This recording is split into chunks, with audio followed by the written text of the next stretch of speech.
أذكرك من هو طلحة نذير الشؤم الذي توفيت والدته يوم ولادته، أو أذكرك؟ لقد قتل طلحة سيدي أبا وائل. ماذا تقول؟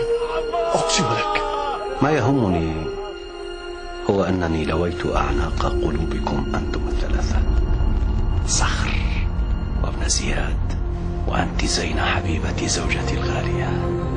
لو كان أخويك على قيد الحياة أما كان يجب أن يصلا إلينا ويعودا كبقية الرجال؟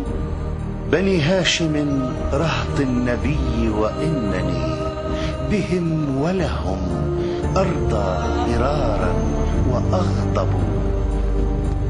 نريد رفع الظلم عن الناس قبل كل شيء، ونأمر بالمعروف وننهى عن المنكر، ونحيي سيرة أبي عبد الله الحسين.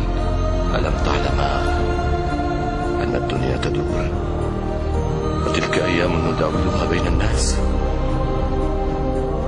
ألم تعلم؟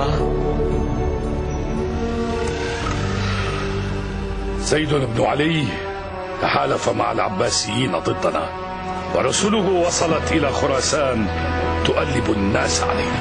والله لا تصدق ثورة في مغارة لا يعرفها أحد ولم يسمع بها أحد. اتق الله.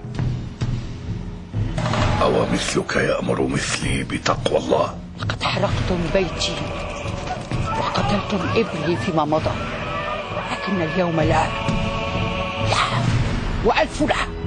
لذلك فإن شعارنا هو الرضا من آل محمد.